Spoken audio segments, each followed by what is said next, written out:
Existem coisas que todo mundo sabe sobre pornografia e existem coisas que quase ninguém sabe sobre pornografia. E hoje aqui nesse vídeo eu quero te falar sobre ambos os lados e a gente vai mergulhar num submundo extremamente complexo e perigoso. Esse submundo evidencia que a ponta do iceberg esconde coisas muito mais complexas, como, por exemplo, tráfico humano, ligações com organizações criminosas, problemas irreversíveis e muito mais. Só que antes de qualquer coisa, é importante ressaltar o que você vai encontrar nessa jornada de hoje. É importante ressaltar também que esse vídeo vai conter descrições gráficas de histórias como tráfico humano, coerção, abuso sexual, abuso físico e psicológico. Então, se você é sensível a algum desses tipos de tema, considere fortemente não assistir esse vídeo ou só assistir quando se sentir preparado ou preparada. Então, sem mais delongas, vamos começar. Atualmente, a indústria pornográfica é a segunda atividade que mais rende dinheiro ao crime organizado, ficando na frente até mesmo do tráfico de drogas. Esse dado por si só já deveria ser chocante o suficiente, mas ele ainda é a ponta do iceberg. Principalmente em After Porn Ends, a gente percebe que uma porcentagem enorme de mulheres que passam pela indústria se tornam posteriormente adictas a algum tipo de droga, e um vício que na maioria das vezes começou quando elas precisavam se manter de pé para filmar 10, 20, 30 cenas seguidas sem perder o pique. Para os homens, as coisas são relativamente mais brandas, mas ainda existem diversos relatos perigosos, especialmente envolvendo ataques do coração, por exemplo. Isso porque seria humanamente impossível que um homem se mantivesse ereto para conseguir gravar as mesmas 10, 20, 30 cenas, e é aí que entram os medicamentos em excesso. Uma coisa em comum que todos esses documentários me fizeram perceber é que a grande maioria das mulheres que entram nessa indústria por vontade própria, que não são coagidas ou traficadas, eu vou falar disso um pouco mais pra frente, entram com o desejo de ficar ricas ou milionárias. E nem sempre dá pra culpá-las, já que recordes de faturamento são geralmente postos como holofotes, como por exemplo da Jenna Jameson, atriz que em menos de um ano conseguiu faturar 30 milhões de dólares apenas com filmes adultos. A questão aqui é que para cada mulher que fica milionária com pornografia, a gente tem 100, 200, 300 mulheres que se viciam, têm a vida arruinada, isso quando não acontecem coisas piores como a morte e que surgem como coisas como tráfico de humanos. Um artigo feito pela Donna Hughes, co-fundadora do Citizens Against Trafficking, ou Cidadãos contra o Tráfico, ela traz relatos de atrizes que sofreram com esse tipo de coisa. Uma delas conta que foi trazida aos Estados Unidos com a promessa de ganhar dinheiro fácil com trabalhos de modelo, afinal de contas ela estava endividada e ela foi enganada a assinar um contrato de 1 ano onde ela teria que fazer pornografia contra a sua vontade. No primeiro dia de gravação, ela conta que se recusou a gravar e sofreu ameaças não apenas financeiras, como também ameaças de morte, e percebeu que aquela indústria pornográfica tinha ligações com o crime organizado muito mais do que ela imaginava. Também vamos falar disso um pouco mais pra frente. Ela fez as cenas, apanhou, sofreu violência física, psicológica, abusiva, e tudo aquilo foi filmado numa espécie de fetiche, porque muitas das pessoas que assistem têm esse fetiche de ver a mulher apanhando, sendo dominada, e muitas delas acham que isso se trata de ficção, mas pelo menos no caso dessa atriz, e com certeza de muitas outras, tudo aquilo acontecia de verdade. Ela apanhava e era abusada de verdade, aquilo não era atuação, e a cena só foi interrompida quando ela começou a chorar e o diretor teve que reclamar com ela que ela estava estragando a cena. Isso se prolongou por cerca de 1 ano, que era o tempo que ela tinha de contrato. O caso dela não é isolado. De acordo com a atriz Sierra Sin, ela foi enganada de uma maneira diferente por um agente que a prometeu papéis em filmes não eróticos, e quando ela chegou para gravar, passou por exatamente a mesma coisa. E a força bruta também estava presente. A presença da força bruta abre algumas portas pra gente falar sobre como a pornografia influencia o comportamento masculino na sociedade fora do mundo pornográfico. Muitos homens crescem aprendendo que a violência bruta durante o sexo ou durante atos de prazer é algo completamente tranquilo, normal e prazeroso. Na verdade, pode ser prazeroso quando consentido. O grande problema é que a indústria pornográfica cria na cabeça dos homens a ideia de que a violência, quando cometida sem consentimento, é justamente o que dá mais prazer, é justamente o que a mulher gosta, porque é esse tipo de narrativa que eles assistem nos filmes pornográficos. E isso acaba levando a diversos casos de violência física, onde as mulheres vão parar no hospital, onde vira caso de delegacia, onde pessoas são presas e, pior, até mesmo mortas.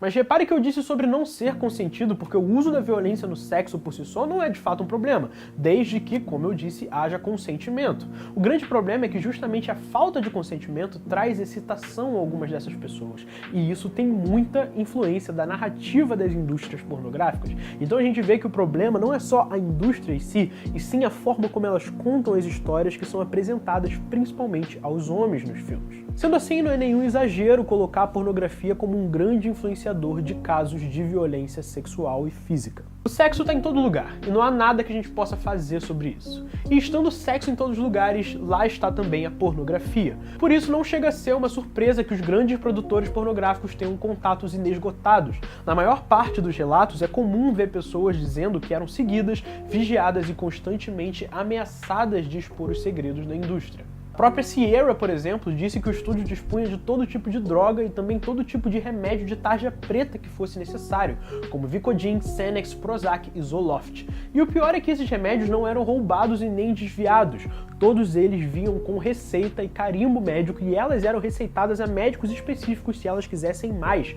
Ou seja, a gente vê que o problema é muito maior do que a gente pensa. Porque eles não apenas desviam o medicamento ou roubam o medicamento de algum lugar, o que já seria ruim o suficiente, mas dá pra perceber que esse medicamento vem com consentimento médico. Então eles têm contatos na indústria medicinal, na indústria farmacêutica, que possibilita que eles tenham qualquer tipo de medicamento. Afinal de contas, é necessário para que os homens usem algum medicamento aqui e ali, né, para conseguir uma ereção, para que as mulheres usem, para que elas simplesmente não desmaiem depois de 8 horas seguidas fazendo sexo, por aí vai. Não apenas isso, mas a gente vai ainda mais pro fundo do poço quando a gente percebe que a indústria pornográfica, na verdade, ditou praticamente todas as tendências da indústria cinematográfica e que ela é uma mãe invisível da indústria cinematográfica. Não falei mão invisível, é a mãe mesmo invisível da indústria cinematográfica. Vou te explicar o porquê. Antes do VHS se tornar popular, por exemplo, a Betamax lutava bravamente para que as fitas cassete se tornassem um fenômeno, e tudo isso foi em vão. As fitas só começaram a ser usadas em escala global quando a indústria pornográfica decidiu distribuir os seus filmes usando VHS. E pode apostar que nem mesmo o esforço de grandes estúdios de filmes não adultos poderia ter feito isso. É orgânico, as pessoas querem, e elas querem cada vez mais, e elas não vão parar. VHS só começou a se popularizar porque a indústria pornográfica distribuiu os filmes deles assim. Se não fosse a indústria pornográfica, a gente não teria a popularização do VHS, talvez nem do DVD. Falando de método atual, a gente pode citar até mesmo os streams, né? A gente tem vários streams pra gente ver séries e filmes, geralmente não adultos, aliás, não eróticos, vamos colocar assim. Só que os streams, os sites que transmitem pornografia, novamente, eles estão 3 vezes na frente dos streams. Eles têm 3 vezes mais acesso. Eu vou falar de dados estatísticos mais pra frente, mas já dá pra adiantar aqui que sites como Xvideos, Pornhub, RedTube, esses sites eles têm acessos assim inesgotáveis, inabaláveis. A cada dia milhões de horas de pornografia são subidos nesse site e muitos deles sem nenhuma supervisão. Então você já pode imaginar a quantidade de crimes. Outra coisa que reforça isso tudo é a famosa regra 34. Na indústria existe uma regra chamada regra 34 que diz que para qualquer coisa que você pensar no mundo artístico há uma versão pornô equivalente. E isso não é um exagero, qualquer jogo, qualquer filme, qualquer tipo de coisa haverá uma versão pornográfica. Isso faz questionar, será que são as versões pornográficas que tomaram conta da indústria? Ou será que a indústria sempre foi das versões pornográficas? Chegamos enfim ao que talvez tenha trazido vocês até aqui, os bastidores da indústria pornográfica. No final das contas, essa vai ser a parte com menos a se dizer, porque os bastidores de uma gravação pornográfica são muito mais crus do que eles parecem. E isso, claro, citando apenas as produtoras mais conhecidas onde crimes não são cometidos nas próprias gravações, como abuso e etc. Em Hot Girls Wanted Turned On dá pra ver bastante disso. As pessoas chegam, se aquecem e a cena acontece. A questão é que o sexo real não é artificial como fazem parecer os filmes. E tudo que é superficial precisa ser ensaiado. E tudo que precisa ser ensaiado costuma ser mecânico. Então aqui eu vou te explicar alguns dos segredos que as pessoas não falam muito sobre a indústria pornográfica, especialmente sendo alguém que trabalha com cinema e audiovisual, que já conheceu alguns produtores e cinegrafistas da indústria e que podem afirmar que as coisas são um pouco parecidas com as quais eu vou te contar aqui.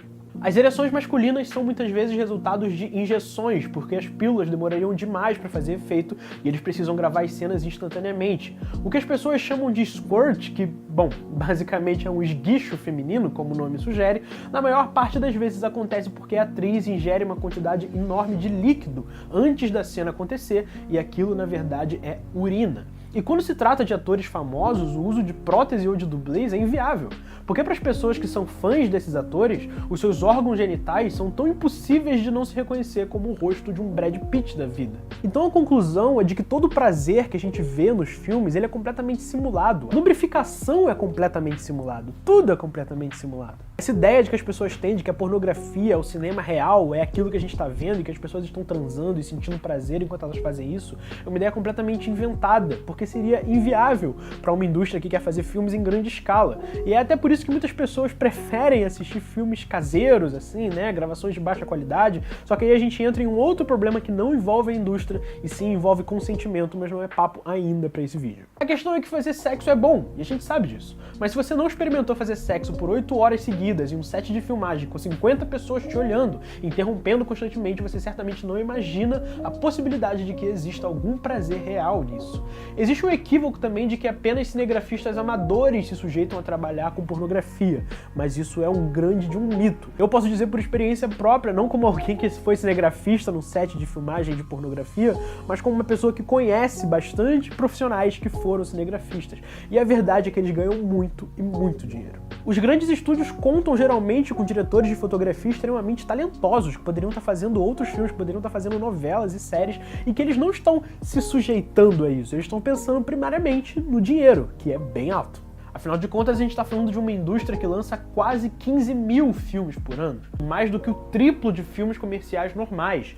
E falando em dados, é importante então a gente seguir para a última etapa. Mas antes de falar sobre os dados, é importante também citar alguns pareceres psiquiátricos e psicológicos de como a pornografia mexe com a mente das pessoas que as consomem, principalmente os homens. Os homens acabam se acostumando a consumir um tipo de conteúdo superficial, um tipo de conteúdo plástico, onde as coisas acontecem e são simuladas.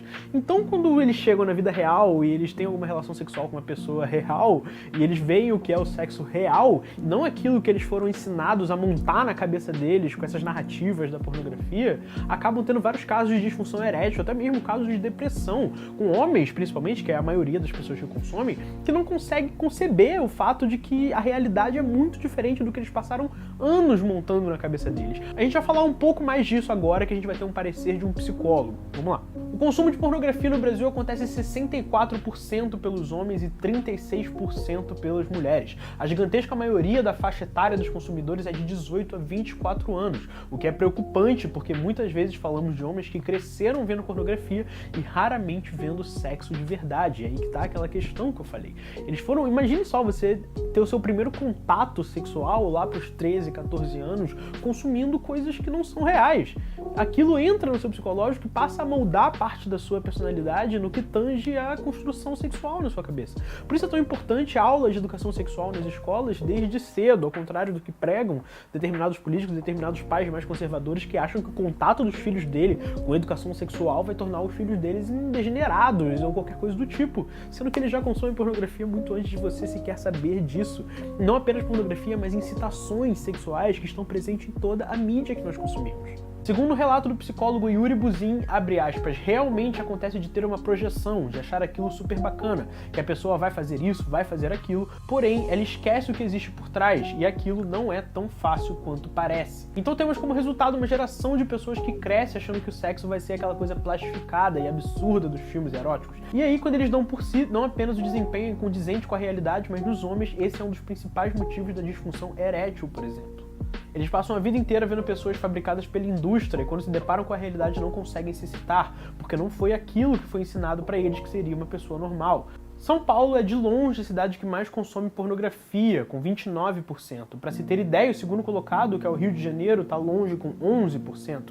Ainda segundo Yuri, a obsessão começa devagar e quando menos as pessoas percebem, aquilo já tomou conta da vida delas. Abre aspas, o sujeito começa a pensar que precisa fazer mais aquilo para obter os prazeres na vida dele. O que era uma rota de fuga para buscar um prazer se torna realmente uma grande dor. Por fim, pode parecer que não, mas esse vídeo por si só não é uma campanha contra a pornografia, e sim um estudo, né? Eu assisti bastante coisa, eu consumi bastante coisa, eu busquei muitos relatos de profissionais de fora da indústria e de dentro da indústria para entender exatamente como ela funciona, e isso é simplesmente o meu parecer. E ele também tem um pouco de enviesamento de alguém que passou anos consumindo a própria indústria pornográfica.